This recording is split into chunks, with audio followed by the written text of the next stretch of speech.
Assalamualaikum warahmatullahi wabarakatuh. Bapak, Ibu, dan saudara-saudara sebangsa dan setanah air, alhamdulillah Indonesia termasuk negara yang berhasil mengendalikan pandemi COVID-19 dengan baik dan sekaligus bisa menjaga stabilitas ekonominya. Kebijakan gas dan rem yang menyeimbangkan penanganan kesehatan dan perekonomian menjadi kunci keberhasilan kita. Kalau kita lihat dalam beberapa bulan terakhir, pandemi COVID-19 semakin terkendali. Per 27 Desember 2022, kasus harian 1,7 kasus per 1 juta penduduk, positivity rate mingguan itu 3,35%, tingkat perawatan rumah sakit atau BOR berada di angka 4,79%, dan angka kematian di angka 2,39%. Ini semuanya berada di bawah standar dari WHO. Dan seluruh kabupaten kota di Indonesia saat ini berstatus PPKM level 1, di mana pembatasan kerumunan dan pergerakan orang di tingkat rendah. Setelah mengkaji dan mempertimbangkan perkembangan tersebut, kita ini mengkaji sudah lebih dari 10 bulan, dan lewat pertimbangan-pertimbangan yang berdasarkan angka-angka yang ada, maka pada hari ini pemerintah memutuskan untuk mencabut PPKM yang tertuang dalam Instruksi Mendagri nomor 50 dan 51 tahun 2022. Jadi tidak ada lagi pembatasan kerumunan dan pergerakan masyarakat. Namun demikian, saya minta kepada seluruh masyarakat dan komponen bangsa untuk tetap hati-hati dan waspada.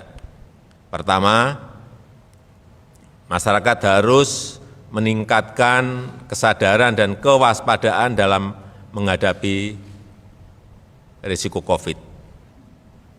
Pemakaian masker di keramaian dan ruang tertutup harus tetap dilanjutkan. Kesadaran vaksinasi harus terus digalakkan karena ini akan membantu meningkatkan imunitas. Dan masyarakat harus semakin mandiri dalam mencegah penularan, mendeteksi gejala, dan mencari pengobatan. Kedua, aparat dan lembaga pemerintah tetap harus siaga. Fasilitas kesehatan di semua wilayah harus siap siaga dengan fasilitas dan tenaga kesehatan. Pastikan mekanisme vaksinasi di lapangan tetap berjalan, utamanya vaksinasi booster. Dan dalam masa transisi ini, Satgas COVID-19 pusat dan daerah tetap dipertahankan untuk merespon penyebaran yang cepat. Jadi Satgas daerah tetap ada selama masa transisi.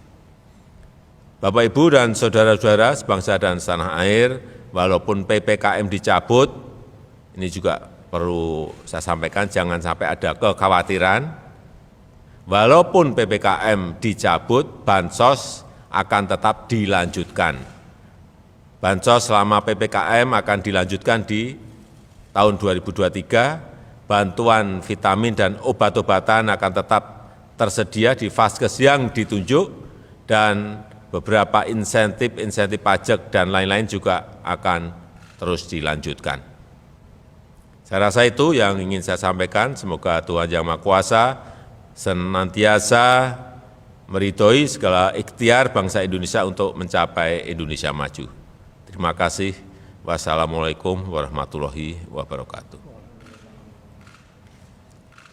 Dan mungkin perlu sedikit saya tambahkan bahwa Indonesia ini termasuk satu dari 4 negara G20 yang dalam 10 bulan, 11 bulan berturut-turut tidak mengalami gelombang pandemi.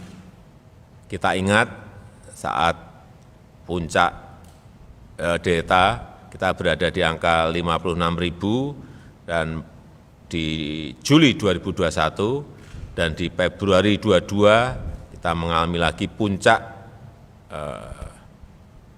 tren karena Omikron berada di angka 64.000 kasus harian.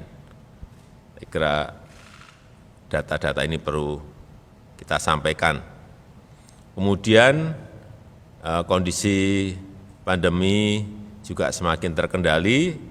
Kalau kita lihat kemarin kasus harian per 29 Desember hanya 685, kemudian angka kematian di 2,39%, bornya juga berada di 4,79%. ICU harian di 297. Kemudian ini yang juga penting, pencabutan PPKM ini juga dilandasi oleh tingginya cakupan imunitas penduduk. Jadi dari Sero Survei, ini kalau kita lihat angkanya, di Desember 2021 itu berada di 87,8%, 87,8%, di Juli 2022 ini berada di angka 98,5%. Artinya kekebalan kita ini secara komunitas berada di angka yang sangat tinggi. Dan jumlah vaksinasi sampai hari ini berada di angka 448.525.478 dosis. Ini juga sebuah angka yang tidak sedikit. Saya rasa itu tambahan.